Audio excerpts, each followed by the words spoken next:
ఇప్పుడు ఒకవైపు రాష్ట్రంలో జరుగుతున్న పరిణామాలపైన ఇంతకుముందు విచ్చలవిడిగా మాట్లాడిన వాళ్ళు ఒకవైపు కొంతమంది వచ్చి దండాలు పెట్టి క్షమించండి అని చెప్పి ఒకవైపు మాట్లాడుతున్నారు. కొంతమంది భయాందోళనతో లేకపోతే చేసిన తప్పులు ఏడ దొరికిపోతామని చెప్పి పారిపోతున్నటువంటి వాళ్ళు కూడా ఉన్నారు. కానీ ఇక్కడ ఇవాళ సాయంత్రం వచ్చి ఇంకా ఏం చేస్తారు, ఎంతమందిని అరెస్ట్ చేస్తారు, మేమందరం కూడా పెడతాం కావాలంటే అంటే ఎందుకు అసలు ఇట్లాంటి కామెంట్స్ చేస్తున్నారు? నిజంగా ఎవరన్నా తప్పు చేస్తుంటేనో లేకపోతే అక్రమ అరెస్టులు అయితే ఖండించాల్సినటువంటి పరిస్థితి ఉంటుంది. ఆయన పార్టీకి సంబంధించిన వాళ్ళు ఏదైనా అన్యాయంగా చేస్తే. కానీ ఇక్కడ ఆధారాలతో సహా తీసుకొని వాళ్లే ఒప్పుకుంటున్నటువంటి పరిస్థితులు కూడా ఉన్నారు. కానీ ఇంకా మేము పెడతామంటే ఏంటి అసలుకి శాంతి భద్రతల పరిస్థితి ఏంటి? అప్పుడు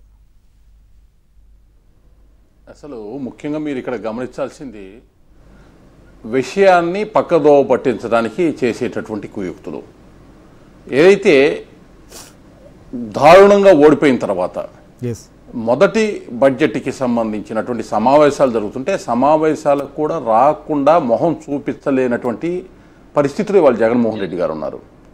ఆయన యొక్క ఏదైతే ప్రతిపక్ష నేతగా నాకు కావాలి, నాకు ఆ స్థానం కావాలి అని ఒకవైపు అవకాశం లేకపోయినా అర్రులు చేస్తా, మరొక వైపు ఏంటంటే ప్రతిపక్షంగా తన వాణిని వినిపించేటటువంటి అవకాశం ఒక ఎమ్మెల్యేగా అవకాశం ఉంటే ఆ అవకాశాన్ని వినియోగించుకోవటంలో విఫలమయ్యాడు. మొహం చాటేశాడు, మొహం చాలలేదు. ఎందుకంటే ఈరోజు ఈ ఆర్థిక పరిస్థితి, రాష్ట్ర ఆర్థిక పరిస్థితి ఇంత దిగజారిపోయేటటువంటి విధంగా పాలన సాగించినటువంటి ఆయన గుట్టు రట్టవుతుందనే ఉద్దేశంతో రాలేదు. ఇవాళ ఆ ఉద్దేశం ఎప్పుడైతే బయటకు వస్తుందనేటటువంటి పరిస్థితులు ఉత్పన్నం కాగానే ఇవాళ వాటన్నింటినీ డైవర్ట్ చేయాలి. డైవర్ట్ చేయాలంటే ఏం చేయాలి? ఇప్పటికే గత 5 సంవత్సరాల్లో 2019-24 మధ్య వాళ్ళ పార్టీకి సంబంధించినటువంటి డబ్బుతోటి కొనుక్కున్నటువంటి పెయిడ్ ఆర్టిస్టుల ద్వారా చేసినటువంటి ప్రచారం ఏదైతే ఉందో దాన్ని ఒక్కొక్కరు బయటకు వచ్చి మేము తప్పు చేసాం క్షమించండి అని చెప్పేటటువంటి పరిస్థితి ఉన్నప్పుడు ఆ తప్పుని ఒప్పుకొని క్షమాపణ కోరవలసినటువంటి జగన్మోహన్ రెడ్డి గారు ఇవాళ వచ్చి మేకపోతు గాంభీర్యం వ్యవహరించేటటువంటి విధంగా ఆయన వ్యక్తపరిచేటటువంటి భావాలు ఇవాళ కనపడతా ఉన్నాయి. ఈరోజు స్పష్టంగా వారి పార్టీ నుంచి అత్యంత జుగుప్సావతంగా లేకపోతే వారు అత్యంత పాశవికంగా అత్యంత నీచంగా వ్యాఖ్యలు చేసినటువంటి వాళ్ళు కాదు, సోషల్ మీడియాలో వారు పోస్టులు చేసినటువంటి వారు కానీ ఒక్కొక్కరు బయటకు వస్తున్నారు. వారు క్షమాపణలు చెప్తున్నారు. మేము చేసిన తప్పు కాదు, మా వెనకాల ఉండి మా ఐడి కూడా తీసేసుకొని అక్కడ కొంతమంది వ్యక్తులు ఎవరైతే ఉన్నారో వారి కనుసన్నల్లో వాళ్ళ చేతుల మీదుగా జరిగింది అని స్పష్టంగా చెబుతున్నారు. ఇవాళ హైకోర్టుకి వెళ్తే హైకోర్టు కూడా వ్యాఖ్యానించింది. జడ్జీలని ఈ విధమైనటువంటి నీచంగా మీరు చిత్రీకరిస్తే మీరు ఏ విధంగా మీ యొక్క వాక్ స్వాతంత్రాన్ని కానీ లేకపోతే మీ స్వేచ్ఛని భావ స్వేచ్ఛని అడ్డుకుంటున్నారని చెప్పవచ్చు.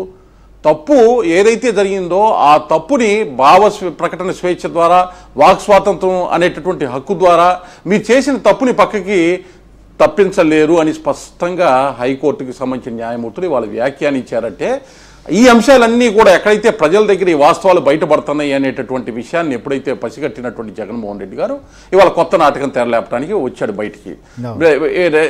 ఉన్న వాళ్ళని రెచ్చగొట్టడం మేకపోతు గాంభీర్యంతో వాళ్ళ పార్టీలో ఉన్నటువంటి ఎంతమంది ఉంది 11 మంది ఎమ్మెల్యేలు. ఆ 11 మందిలో 8 మంది మాట్లాడే దిక్కు లేదు, ఎవరు కనపడేటటువంటి పరిస్థితి లేదు.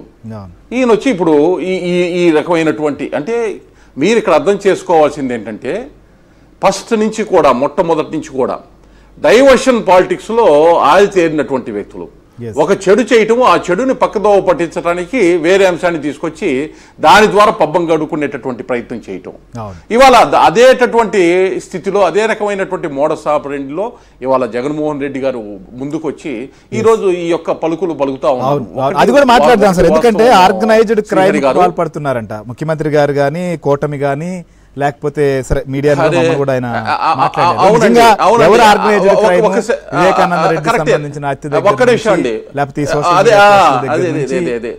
అన్ని డిస్కస్ చేద్దాం. ఏమండి ఆర్గనైజ్డ్ క్రైమ్ గురించే మాట్లాడితే వివేకానంద రెడ్డి గారి హత్య కేసు దగ్గర నుంచి వరుసగా దళితులుగా ఉన్నటువంటి సుధాకర్ బాబు గారి దగ్గర నుంచి జరిగినటువంటి వివిధ రకాల ఒక రకమైనటువంటి ప్రభుత్వ ప్రేరేపిత హత్యలు, నిమ్న జాతుల్ని వెనకబడిన జాతులను ఒక్కొక్కరిని పేరు తీసుకుంటే ఉత్తరాంధ్ర నుంచి రాయలసీమ వరకు ఎంతమంది వస్తారండి? ఇవన్నీ కదా ఆర్గనైజ్డ్ క్రైమ్స్. ఒక రకమైనటువంటి ఎవరైతే మీ గురించి మాట్లాడుతున్నారో వారందరినీ